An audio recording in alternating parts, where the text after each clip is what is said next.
posted within about a week and available to you on our max.gov pages. So look forward to that, as well as a post-session survey that we'll be sending out today to get your feedback, to see, how the sessions went, what your input was, what your insights were.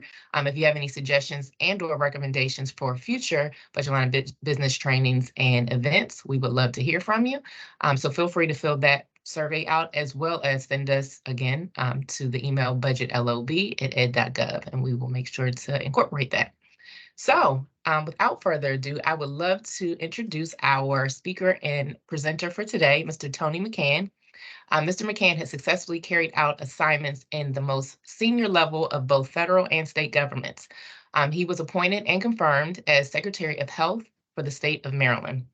In the federal government, he served as the CFO for Department of Health and Human Services and for the Department of Veteran Affairs.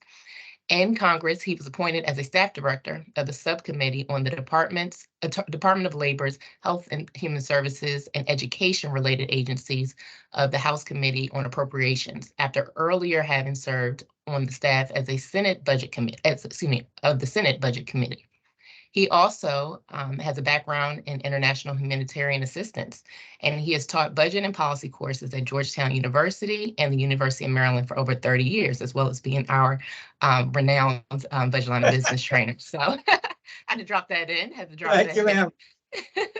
But without further ado, want to welcome Tony McCann, and get your notes ready. It's a lot of good information. Thanks, Tony.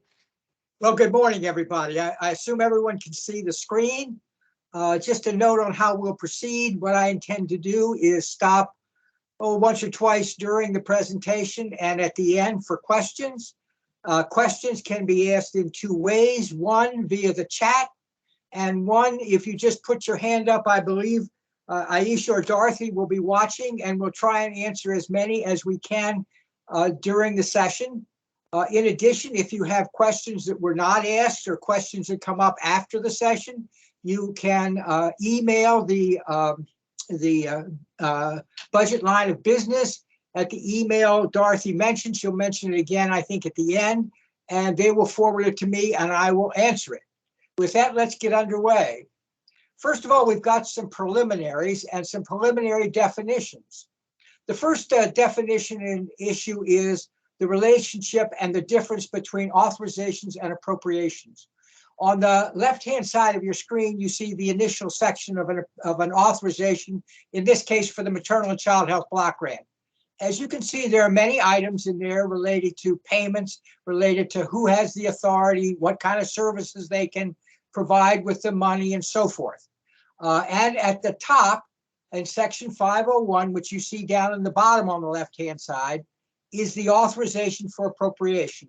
That is the authority, one, that tells the Appropriations Committee, presumably in a perfect world, how much the authorizing committees think the appropriation should be. And secondly, gives the authority to the Appropriations Committee to, in fact, make the appropriation. On the other side, you have the actual appropriation for this activity. And we will see this same bill language several times, as it's kind of a motif that runs through the program. But as you can see, it is the language that actually appropriates the funds, in this case, about $944 million. The important thing to keep in mind is that appropriations are always needed. As this chart shows on the left, the kinds of discretionary appropriations we're talking about today represent about 25% of total funding, and mandatory appropriations of various kinds represent about 75%. But even in those cases, as you can see in the highlighted text, there is an appropriation in the original underlying authorization. In the case before you, the Hospital Insurance Trust Fund, part of Medicare. So again, all activities have appropriations, with a few possible exceptions, but the appropriations for discretionary accounts are annual. Some definitions, again, some of these we talked about yesterday, but I just want to go over them very quickly. The term budget authority is authority granted by the appropriations process to allow the executive branch to obligate funds and to make payments. You will sometimes see the term budget authority used in terms of the authorizing. That is, in that earlier chart, the authorizing committee gave budget authority of X amount for the maternal and child health block grant. The two terms obviously are exactly the same, but they mean very different things. And the term that we use in budgeting is for budget authority is the appropriation that gives the authority to obligate. Obligation is the second most important piece. That is the act of creating a binding liability on government. And it is, in fact, what we measure primarily in the appropriations process. The authority you get is the authority to obligate. Outlays, which is the next definition, may come immediately afterwards, say in the case of payroll, or it may trail out over a long period of time in the case of construction or other kinds of more lengthy activities. You'll also see the term expenditure or liquidation of obligation as terms, and they are synonymous with outlays. A term which you'll see and which doesn't get much attention is the term program, project, or activity, PPA. It relates to any activity specifically mentioned in a committee report, committee bill, statement of managers, in the administration's budget justification, or in the budget appendix, all of which were talked about yesterday. It is Congress's attempt to make sure that the executive does not favor some activities and disfavor others, and particularly that occurs when there are budget reductions. Congress has been worried for at least 30 years that budget reductions would be taken out of their favored programs, not the administration's favored programs. And here I want to stop for a minute because I think this is very important. I believe that every budget analyst for their accounts need to have what I call a control table. And the control table at a minimum has all of these activities in it for their account, the account total, all the sub-accounts, and all of these activities, in addition to others. The reason is that they are the ones that need to monitor how the activity, the account is being implemented. And knowing whether these things are being done or not being done are critical. It does very little good for an analyst to see 3 months after the close of fiscal year that the Congress insisted that they fund a certain project and they didn't do it. The point here is not that you do it, but that you're able to make sure that the senior career or policy officials understand that we're not doing it and make a conscious decision, yes, we want to do it, or no, we don't. Finally, one of the things that this requires is that your circle of friends and acquaintances include the budget execution staff and the relevant staff in acquisitions, in IT, in other administrative functions, as well as in the program staff. So program, project, or activity is very important. Some more preliminaries, the anatomy of an act.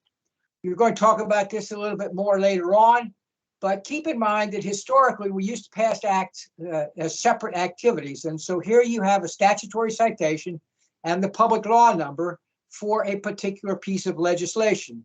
This particular act, which we'll come back to again later on, is from 2009, which is in fact the last example I could find of an act passed separately.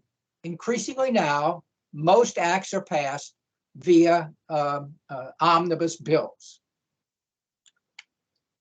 So in that regard, you have here the way in which an act is presented within an omnibus bill. And as you can see, there are at the beginning this term divisions. However, the acts are often still referred to as their title. So in the case of the bottom one, it's the Energy, Water, Development, and Related Agencies Appropriation Act of 2009, even though, again, it was part of the omnibus bills.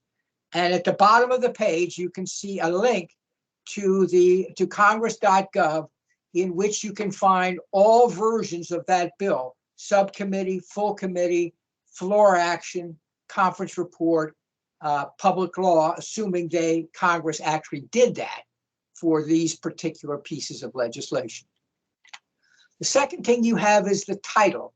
And the title is, in most cases, a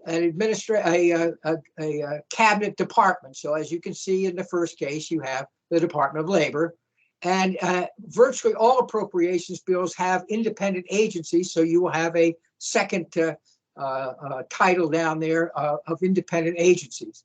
And the title is important, as we'll come to it, because it aggregates obviously a number of appropriation accounts. And the third area is the account itself. So in this case, you have the Training and Employment Service and the Appalachian Regional Commission. The account is the primary location for information, funding levels, limitations, what have you, on the appropriation. In addition, you have general provisions, and we're going to spend some time on them later on, but I here just want to get you a sense of where they are located. As I mentioned, titles are important because the first location of general provisions is in the title.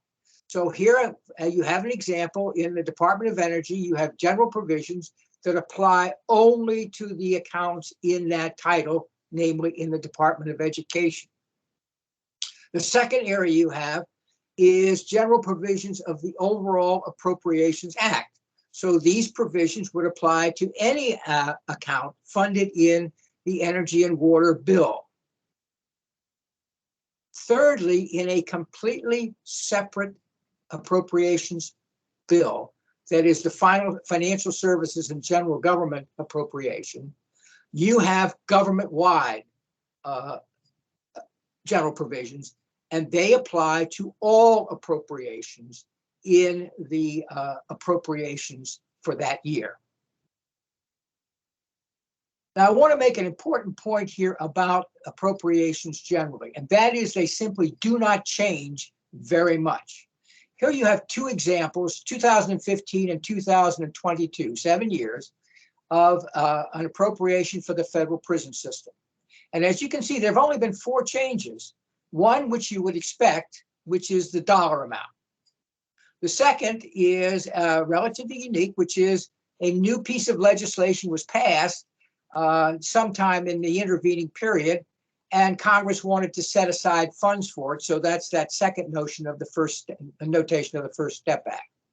The third is technical. The language used to refer to a subunit within HHS. It now refers to the full department.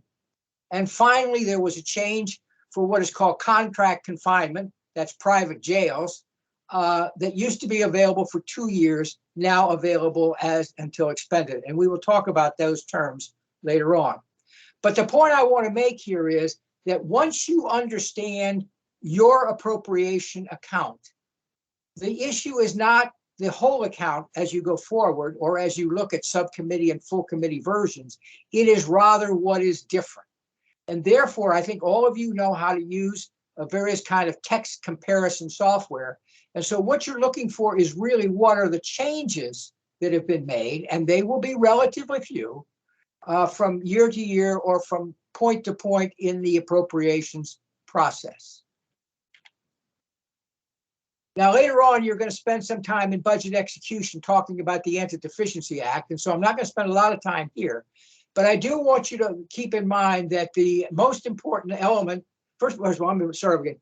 This is the legislation Congress has used to reinforce its power of the purse. There are technically civil and criminal penalties, but the real issue is that if you are involved, you're named specifically in a letter that's sent to the President pro tempore of the Senate, the Speaker of the House, and the President of the United States.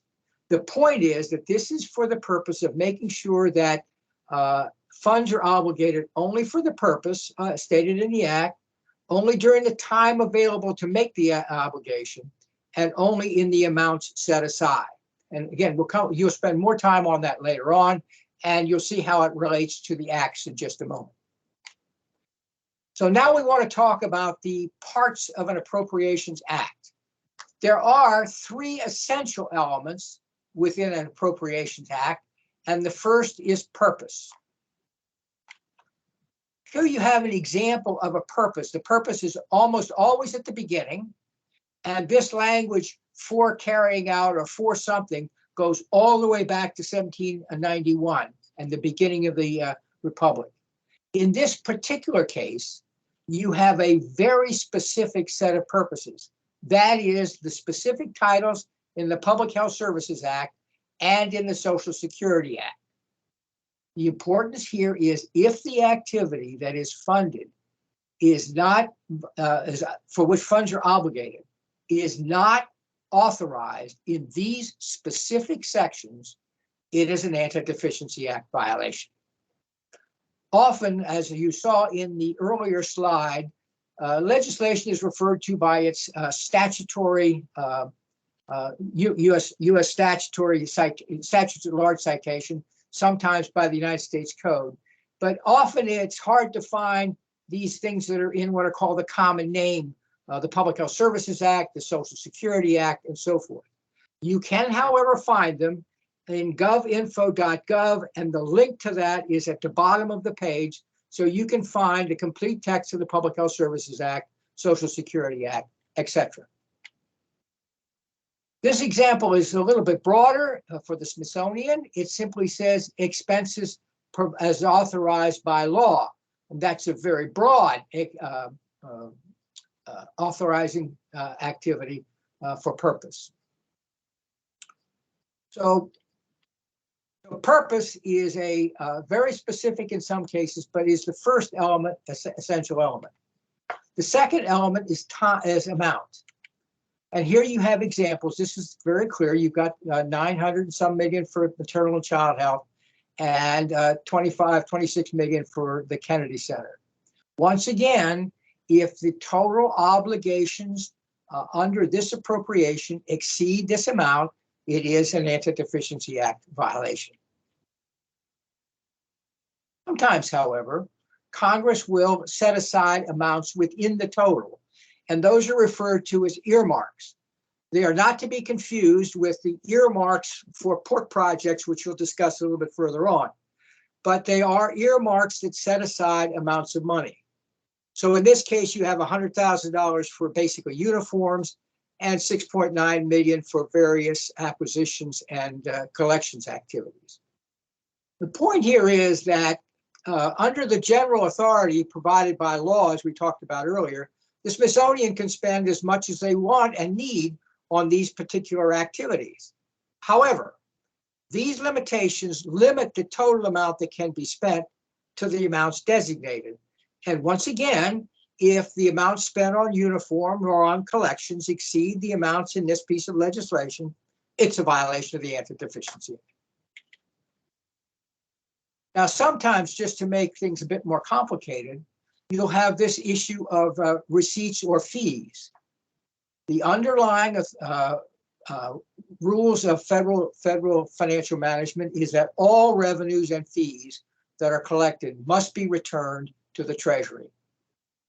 In this case, however, you see that the Congress has given the Commerce Department and this particular agency the authority to retain fees.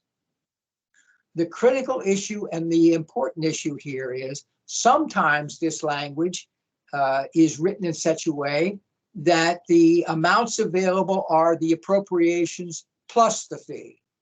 Sometimes it's written in such a way that the amounts available are the appropriations minus the fee.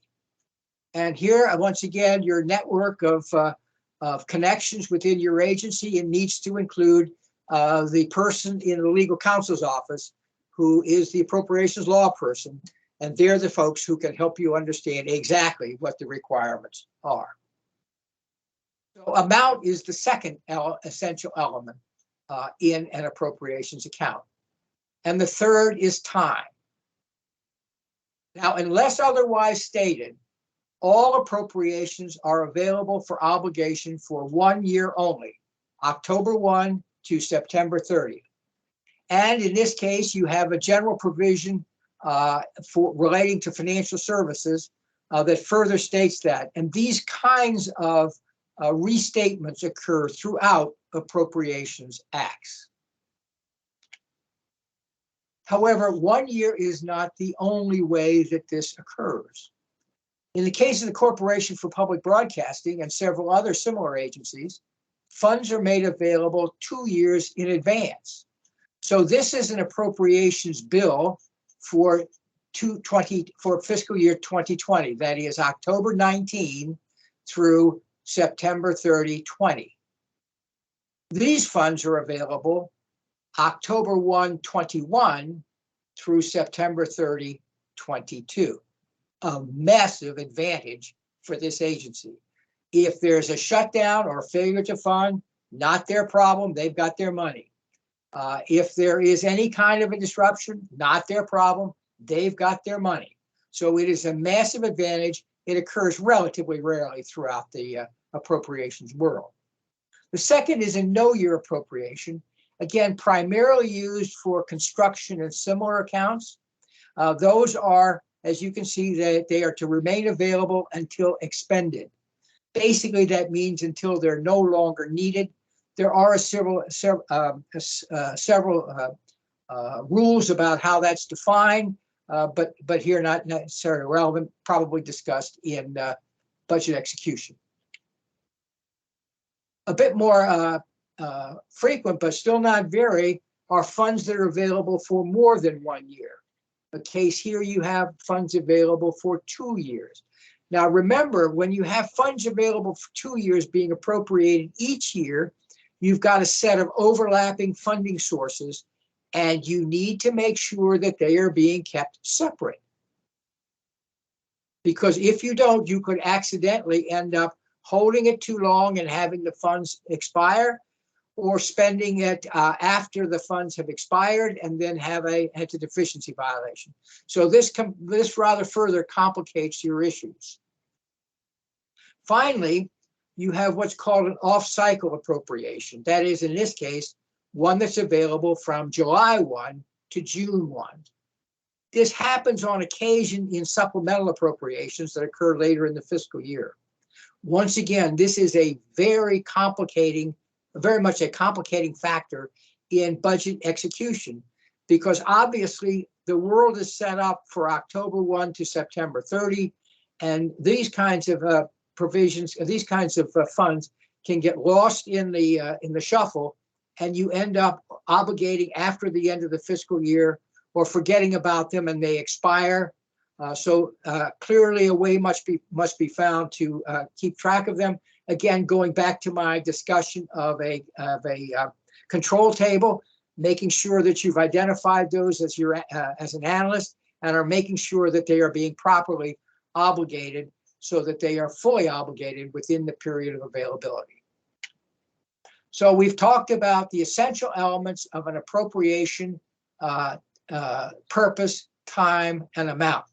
Let me now stop for questions, and I'll ask Dorothy or Ariel to monitor the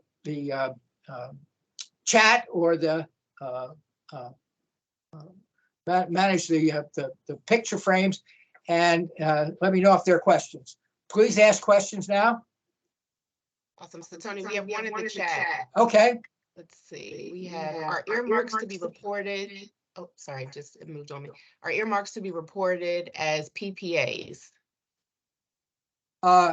Earmarks in the sense I've just used them, yes. Earmarks probably in the sense that pork projects, no, but somebody in the organization needs to be watching them. Okay, sounds good. Thank you. Second question, can you explain again what you mean by a control table? A control table would be a table with the account total and that in your accounts as a budget analyst, or maybe you have more than one account, but you've got an account table. It's an Excel or some other similar kind of spreadsheet table that you have every element in it that's part of your appropriation that you're monitoring, that you're in charge of. And you're making sure that you understand what is going on in each of those. So if there are subheadings like I showed you before for Smithsonian, you've got them in there. And we will go further on, and I will mention further on some examples of the kinds of things you need to monitor. And this is really for your information as an analyst so that you can pass it up when there's an issue to the appropriate senior career or political levels. Thank you, Tony. All right, next question. What legal limits accompany this language? The agreement provides up to 2.5 mil for ... Is it 0 to 2.5 million? Well, what you, I think, are reading from is the statement of managers or the conference report. You need to go back to the actual bill language and see what that says. If it says that there's 2.5 million, then that's what you have to spend. Remember, if you overspend, you violate the Anti-Deficiency Act. If it's a conscious underspending, it's an impoundment, and that violates the Impoundment Control Act. Thank you. And we have one other question. So is this information found in OMB A11? If not, where? Or what is the name of the document? I believe the documents were discussed yesterday in the sessions on budget formulation, and will be discussed in the sessions on budget execution. And we have one more question. What is the repercussions for overspending? Is it the same for a small amount, like 10 versus 200K or more? Technically, it's the same. Now, keep in mind, probably 95% of all Anti-Deficiency Act violations are never reported. But when they are reported, you have the letter. In times past, that was what a friend of mine used to call a career ender. I'm not sure that that's the case now, but you do have the letter sent. And in technically, I suppose there is this criminal and civil penalties, but I don't think anyone has ever been charged, let alone convicted. We probably need to move on. Yes, we're good on the questions. Okay, good. Now, one of the things that can happen in an Appropriations Act is a change in the underlying authorization statute, which I showed you at the beginning. So here you have an example of an Appropriations Act amending an authorizing statute. In this case, the authorizing statute said that the Council on Environmental Quality, shall be composed of 3 members. The Appropriations Act says it shall be composed of 1 member. 2 things to keep in mind here. First of all, this change is made effective for 1 year only. That is the year of the appropriation itself. However, as I also showed you, Appropriations Acts don't change very much. So this provision could stay in there for years, even for decades, and not be changed. But when it is there, it effectively amends the authorizing statute. So changes in authorizing statute by language is one way in which the authorizations can be changed. It is relatively rare. More frequently is the use of no funds language. And in this case, you can see an example with respect to certain activities relating, I believe, to dental services, with respect to health workforce activities. And as you can see, the language is pretty clear. And when you go to work for the Appropriations Committee, that's one of the first sets of language you learn. No funds shall be available in this or any other appropriation for X, Y, or Z. And in this case, it's section 340G1. And I've listed, shown you what it is when you want to come back and take a look at the actual substance. The point here is, however, that this language is entirely within the scope of the Appropriations Committee. And in doing so, for all intents and purposes, it vitiates or repeals the provisions of the authorizing statute. And this is quite frequent relating to both statutory language and also regulatory activity.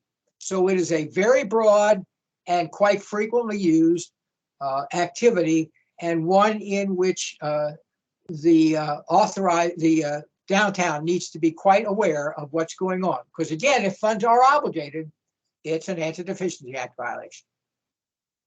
So changes in authorizing statute is the next series of activities that you may see in an appropriations account. The next is what we call community funding projects. the more vernacular is pork projects.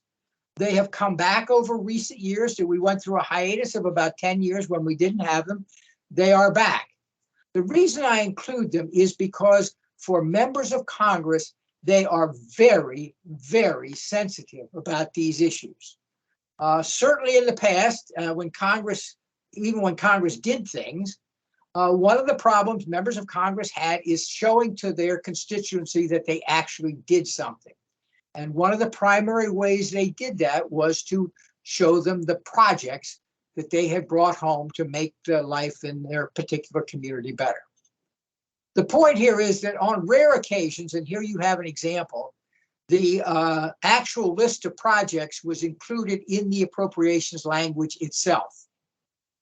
Now, the problem with that has been, and if it occurs again, will be, that occasionally there's a mistake. So if you take the first hypothetical, for example, supposing that the member of Congress really wanted the Venango City area VOTEC to get the money, and somebody made a mistake and put county. Well, if that's the case, the only way that the city can actually get the money is to go all the way back and pass a new piece of legislation that would change that name because the name is in statute.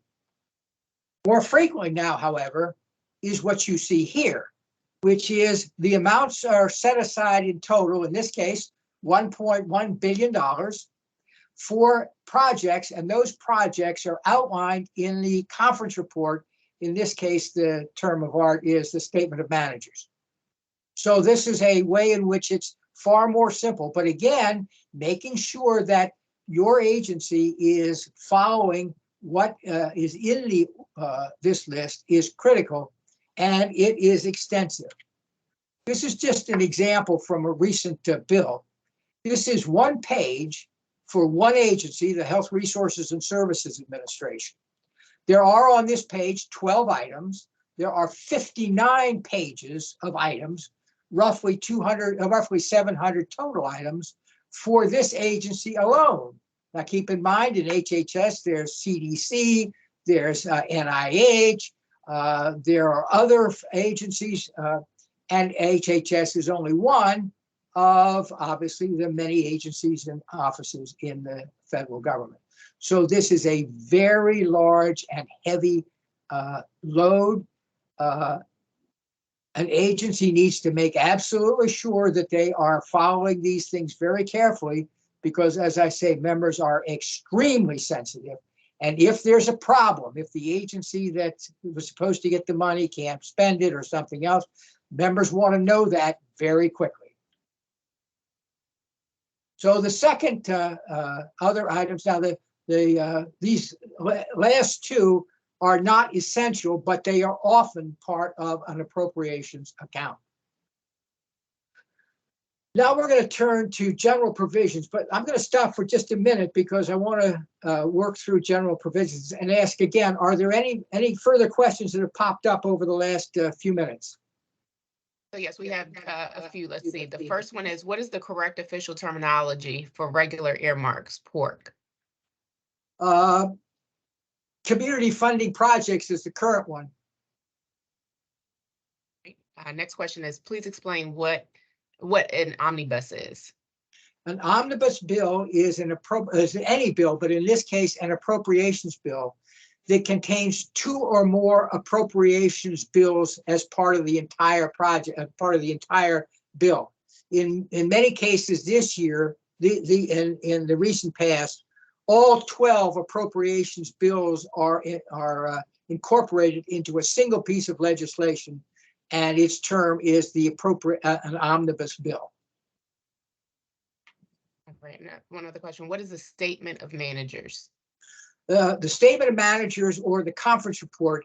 Remember, after both houses pass a piece of legislation, they often come together to iron out the differences between the two pieces of legislation. That when that's completed, the conference report, which is the bill language, and a statement of the people who were involved in the conference as to what they did and why they did it, and in some cases, you'll see language similar to the House bill had X, the Senate bill had Y, the conference includes Z. So that's the sort of explanation, and it is often referred to as the statement of managers. Thank you, Tony. Okay, moving on. We're going to talk about general provisions for the next little while. And the important issue here is that, as I indicated earlier, they are in 3 locations. And the first of these is the general provision in the title. And so here you have an example of that. This is in the Department of Health and Human Services, and I've given you 2. The first is relating to use of federal funds to promote gun control. Again, this language applies only to the Department of Health and Human Services within this particular bill. The second is a language relating to transfer authority, and we're going to talk about that a little bit further on, related to the director of NIH, his ability to move money between the various institutes at NIH. I want to use this as also an example. As was mentioned, I worked on the Appropriations Committee, and that occurred in the late 1990s. In about 1996 or 7, this language, verbatim, was put into the bill. This is from the 2000, I think, 22 or 23 appropriation. So in some 25 years, no change at all has occurred in this language, which goes back to my point about appropriations acts don't change very much. But the point is, these are provisions that apply only to the department funded in a particular title, in this case, HHS. Yep. Then there are general provisions that apply to the entire act. And this, again, is an example. There are 2 cases here, one of which the Appropriations Committee is requiring all agencies funded to provide them with information on committed expended funds. Again, wanting to understand whether the funds are actually being spent, because remember, all of the other stuff we've talked about is wonderful, but until the money is actually spent, whatever change, whatever service, whatever restriction, whatever expansion that's supposed to happen doesn't happen. So obviously expenditure rates are important. And the second is having to do as a rescission. And in this case, let me remind you again, going back to our earlier discussion of the essential amounts, this account may or may not have had a specific amount appropriated for it. Whatever that amount was, it has just been reduced by this provision by $6 billion.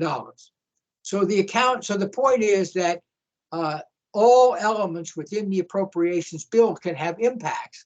And so if you only understood what was in the account, you would have missed this particular rescission. So these are provisions that apply to the all accounts within a specific act.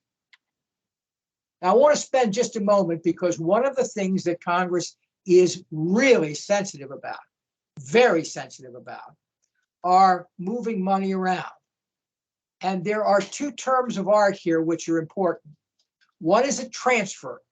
A transfer is moving money between accounts. Now remember, an account is set in law.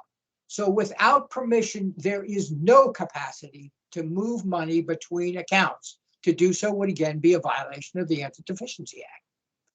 All of the Appropriations Acts, however, provide some language that gives some discretion to the executive branch to move money between accounts. And again, you have an example here, 1% of the total, but no more than 3%, and so forth. The critical issue here is the last series of phrases, which is the things that Congress is very concerned about are issues relating to funding new programs that they didn't know about, funding programs that they chose not to fund, and similar activities, and the requirements for notifications. So movements of funds are very sensitive, particularly if it is among politically sensitive accounts or activities. So transfers are movement of funds between accounts. Reprogrammings are movement of funds within accounts. Now, once you have an appropriation, in theory, the executive branch has the authority to move money wherever it wants. However, Congress has places severe and lengthy limitations on reprogrammings within most appropriations accounts. And here again, you're talking basically at the program, project, or activity level. So here you have, if there's any change from the amounts in the budget justification or operating plans, an operating plan, several of the appropriations subcommittees require that after the passage of the Appropriations Act, the agency come forward with the changes it proposes to make relative to the budget justification based on the fact that the Appropriations Committee made changes in funding levels. So as I say, there are lengthy limitations. And again, the same sorts of issues that I mentioned before. Activities that are not creating new programs, eliminating programs, increasing funding programs that were not funded by the Appropriations Committee, closing offices and moving staff in a district, very sensitive, and contracting out or privatizing functions, probably more sensitive in the past, but still very, very sensitive. So once again, any movements in these areas, as I say, are things that Congress is very interested in. And again, in many cases, these reprogrammings require notification of the appropriations subcommittees and committees. So now you have general provisions of the title, general provisions of the act, and lastly, we will talk about general provisions government-wide. General provisions government-wide are always in the Financial Services and General Government Appropriations Act, and they are usually, as here, Title VII of that act. And they apply to all accounts in all appropriations acts. And just to make a point again, you'll see here that there is a general provision. None of the funds made available in this or any other Appropriations Act may be used to increase, eliminate, or reduce funding for any, and here's the point, program, project, or activity as proposed in the budget request, and so forth. So again, it is the term of art, but again, the kind of things you see in an appropriation, in a general provisions. There are two others here. One, it is not in fact an urban myth, but there is in fact a limitation on the amounts that can be used to redecorate a political appointee's offices, and here it is, the $5,000. And finally, a general provision making funds available for a specific federal emergency communications program. Once again, the point for this last section is to reinforce. Remember earlier in the first part of the presentation, I mentioned that that the purpose is identified at the beginning, and you should remember those sections of the Public Health Services Act and the Social Security Act. What this section does, in effect, is for all relevant accounts, and I'm not sure which ones would be relevant, which ones not, but for all relevant accounts, this makes a new purpose available. That is, they can use the funds for this emergency preparedness telecommunications initiative, making sure that the analyst understands that this is now part of their accounts is, I think, an essential part of being a budget analyst. So we've got general provisions of the title, general provisions of the Appropriations Act, and general provisions government-wide. And the last topic I want to spend some time on are the impact and significance of committee reports. Committee reports in appropriations are far more important in many cases than in other kinds of legislation. If for no other reason, then you have to go back next year and you got to tell them why you didn't do what they told you to do. Yesterday, you also had a brief discussion about budget justifications. One of the items in budget justifications that I think is almost universal is a section, a table, in which the agency outlines every specific request or demand or requirement within a committee report or in a committee bill, and list in that both what the requirement was and what they did. So each year, these language provisions are clearly stated to the committee when you go back next year to get refunded. Oh, once again, we're going to use the Maternal and Child Health Block Grant as an example. Here you have the language of the House Committee report. If you want to actually read it, you can see the link up here at the top. But the point is, first of all, you'll notice several tables throughout this language. Those tables are program projects or activities. If you have the time to look at the text, you will find specific activities outlined in that text, desire for a particular service or something else. It too is a program project or activity. In this case, and in many cases, the Senate did not act at all on its appropriations acts. So there is no committee report. And we'll come back to the importance of that in just a moment. There is, in addition to that, a conference committee explanatory statement of managers. And once again, you'll see tables and other things throughout the statement itself. Those two are programs, projects, or activities. And here's an example. Just a little bit on this particular account. The Maternal and Child Health Block Grant is a block grant to states to provide assistance, obviously, to pregnant women and children. Within that overall program, there is a sub activity, which is basically a demonstration program, SPRANs, programs of national significance. The language, I believe, sets aside 15% of the total for these SPRANs activities.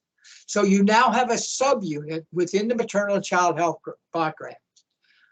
The committee has further subdivided part of that money for specific activities related to a series of activities here, oral health, sickle cell, and so forth.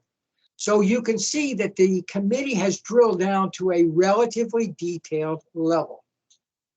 Again, my point with respect to the control table. It does no good if on December 15th, after the end of the fiscal 2020, somebody finds out, oh my goodness, we only obligated $2.2 million for oral health, where you have a specific but not mandatory set aside for this activity. Your control table, it seems to me, should identify these, and you should be able, over the course of the fiscal year, by dealing with the budget execution and other staff, to know how much is being obligated for this activity. Now, it may well be that the political leadership of the department or the agency says, we don't want to spend that much, and we're not required to do so because it's not in statute. That's fine. But at least they know they are crossing what I guess I would say is a red line. And if they choose to do so and choose to take on the issue, that's fine. If, on the other hand, they want to comply, it seems to me it is the responsibility of the budget analyst to track to make sure that the agency is in fact complying by tracking, obviously, obligations of the funds. The last piece of information in an Appropriations Act, in this case is in the conference report, is something called the Combined Statement of Budget Authority. The acronym is CSBA, and you will hear the term CSBA from time to time. And this again is the CSBA for the 2020 appropriations for the Maternal and Child Health Block Grant. And as you can see, there are set-asides here for sickle cell and Healthy Start and a number of other areas and activities within the purview of this particular appropriation. The point here is A, that there may be things, and there probably are things, that are identified in the conference report and in the committee reports that are not in this table. Conversely, there are things in this table that may not be in either the conference report or the committee report language. That is why, again, while the CISPA may be the basis or the starting point for your control table, many other things, it seems to be, need to be added if you are to track the appropriations, the progress of your agency in implementing, in this case, the maternal and child health block grant. Last point. As I mentioned to you earlier, there are often cases, let me start over. The appropriations process in Congress has increasingly used omnibus bills to pass legislation. And they have increasingly fallen into the habit of one, and in a few cases, neither house passing any appropriations bill. And in a few cases, neither the subcommittee nor the full committee, let alone the full house, has considered the bill. Here's a chart that I've put together just to show you what I'm talking about. The items in green or with horizontal bars, or the items in light green with the vertical bars, represent bills that were passed as part of appropriations omnibus bills. So you can see in about 9 of the last 10 or 15 years, every bill was rolled into a single appropriations act. And in virtually every one of those years, the Senate, and in a few cases the House, didn't even pass a bill, their own version of the bill. The red or cells with no lines in them represent the passage of individual bills. As you can see, it's been 2000, the last time we passed all appropriations acts freestanding was in 2006. And the last time we passed was for fiscal 2006.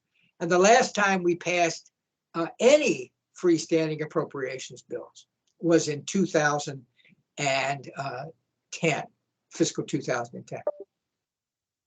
The point to be made here is an important one.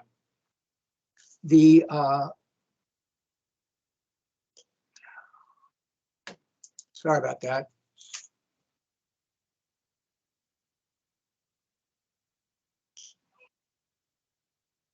Members of Congress are like everybody else. They don't cross bridges until they come to them. In an Appropriations Act, in the appropriations process, members of Congress, when they are in a subcommittee and when the chairman is on the subcommittee, they then take up the issues around their bills. Same is true full committee, same is true for the House. Of course, all members may have interest in a particular account or a particular provision within the bills. When the subcommittee doesn't take up the bill, members don't listen. When the full committee doesn't take up bills, members don't pay attention. And when the House doesn't take up, or the Senate doesn't take up a bill, members don't pay attention. So in at least one House, and in some cases, 2 houses, members don't pay attention until the omnibus bill comes. And of course, the omnibus bill has got thousands of pages and thousands of issues in it, far more than anyone can deal with in the context of a specific appropriation bill. I don't know why I'm getting this, but I apologize.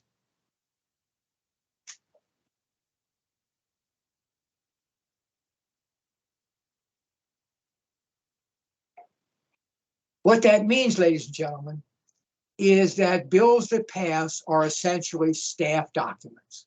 The staff puts it together, the staff negotiates the provisions, the staff writes it as they always do. And although staff always plays an important role, when this kind of thing happens, they play a dominant role, and that's not the way it's supposed to be. So we've spent time talking about the essential elements of an Appropriations Act. We've spent time talking about some of the other provisions and general provisions, and we've spent time talking about committee reports and conference report language. Let me close by reminding you again that with respect to report language, report languages are not law. They are not mandatory.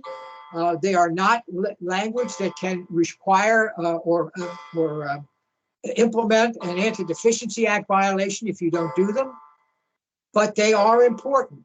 And the issue that I've tried to raise with you is that you need to be sure that your agency knows what is going on with respect to both the required language in an Appropriations Act and the less than required language, shall I say, in an Appropriations Committee report. And to make sure that the leadership of that agency understands when you are not following those activities. With that, one last point here.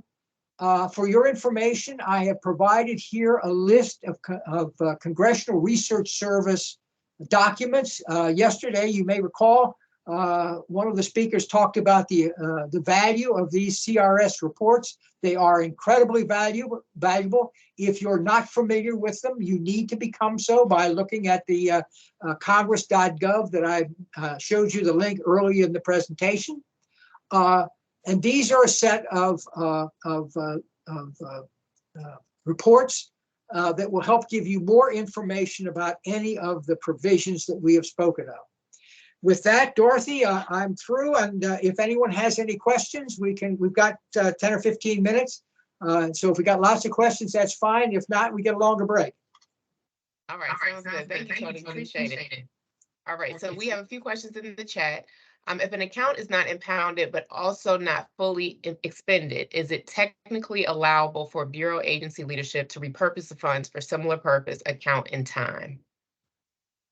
If it's a one-year appropriation and you're still during the fiscal year, you can seek a transfer or a reprogramming, but that takes time. And so it's often difficult to do, certainly in the second half of the fiscal year. If the account is already expired, that is, it's past its availability, the monies are unavailable for any obligation except under very unique circumstances and not the kinds that were contemplated in the question. Thank you. All right, next question. Is each appropriation referred to as an account? Yes. So you'll see it separately. If you look at appropriations bill, there are accounts, and that is the primary appropriation. The sub-limitations and so forth are not separate, defined as an quote account. Sounds good. And then this kind of the part two, different separate question, but are accounts synonymous with treasury symbols? No, I don't think so. I don't know the answer to that. Asked in the budget execution area. That's good. All right, next question. How do divisions fit into the structure of the Act? Do divisions include multiple titles, and are there general provisions at the division level? The division level is the same as an appropriations bill. So when I said to you, general provisions of the Act, it is general provisions within an omnibus of the division. They are the same thing. Next question. When transferring funds from components appropriated funds into working capital fund, are those funds limited to only that component's WCF activities? I don't believe so. It depends. And the other thing, of course, depends on how the transfers occur. If the transfer is a payment for services, that is, you're buying time on the network of your agency's computer system, that's a payment for services, and clearly that goes into the general fund, or general working capital activity. If there's an allocated payment, I think the answer is no, although my own view is allocated payments are not good ways to run working capital funds. Make sure that answers the question. If that didn't answer the question, please either raise your hand or put a further question in. And Portia, is that it's if you like, you can either come off mute and or submit in the chat if that resolves the question for you. Yes, it does. It does. Thank you. All right. Next question. How do you tell the difference between optional and required set-asides?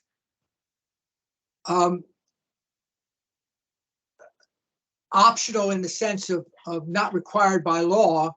Set-asides that are in statute are required by law. Everything else is, quote, optional, quote unquote. The question is the level of insistence that the Appropriations Committee and the subcommittee places on them. And their only recourse, if you don't do that, is you got to come back to see them next year, and they have control over your appropriations. And one of the ways, unfortunately, I think, but nevertheless, one of the ways they can enforce their views is through going after the salary and expense accounts of the agencies. Remember, most appropriations accounts have very strong constituent support, except for the money to pay the officials who run the program. And so they can cut back on those or put other limitations on them without a great deal of worry about whether someone along the line is going to complain because a particular program is not being properly managed. So that's the level, that's the issue of that's what your danger is, excuse me, if you will, in not following. You don't have to, and I certainly wouldn't argue that you have to, but you do need to understand that that's the danger, and your political and senior career officials need to understand when these, quote, optional, unquote, activities are not being followed. We've got just a minute, so I'll tell you a story. This goes way back to the 1980s, but in one of the Reagan administration's OMB offices, they issued an instruction to HHS that they were not to follow any of the earmarks, the pork projects that were in the bill. I go to the next year markup, and in walks the chairman of the full committee, and he says, "Mr. Chairman, I recommend that we reduce the office of the secretary by 50%. Secretary crashed down his gavel, and it was reduced by 50%. About 2 or 3 days thereafter, the OMB director, then Jim Miller, changed the rules. They put out the pork projects, and all was forgiven. But that's the kind of issue you can run into. And that's an indication of just how sensitive Congress is to these earmarks and the pork projects. Thank you, Tony. Appreciate it. We have one other question in the chat. 2-year funds at the end of the first year of the second year of the 2-year funds, can the unobligated balance carry forward to be used in year 2? If it's 2-year available funds, they're available for the full 2 years. So at end of year 1 is in a sense meaningless for these kinds of funds. All right.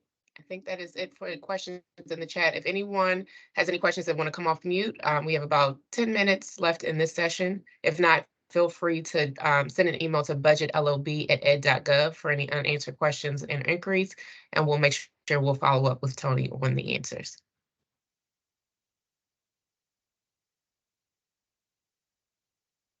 All right, we got round of applause, Tony. So I think we're good to go. Okay. So awesome. So definitely want to thank Mr. Tony McCann today for our reading appropriation loss session. A lot of great information. Definitely a lot of great information in the presentation slides that we will post on our maxbudgetlineofbusiness.gov page, and also the recording of this session. So you'll be able to have that in repository and to reference at your leisure. Again, want to thank you all very, very much for your participation today in this morning session. And those that will be joining us for the remainder of the day, thank you. And we'll be seeing you all shortly. Just a couple of tidbits. We will be sending out the post-survey form survey this afternoon, so look forward to that and providing your feedback. Also, if you have any questions in regards to any of the sessions throughout the course of the next 2 days, the 2-day sessions, feel free to send it to your performance liaison and or to the budget LoB@ed.gov.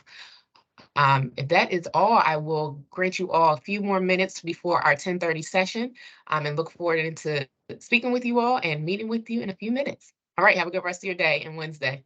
Thanks, Tony. Okay. Bye-bye.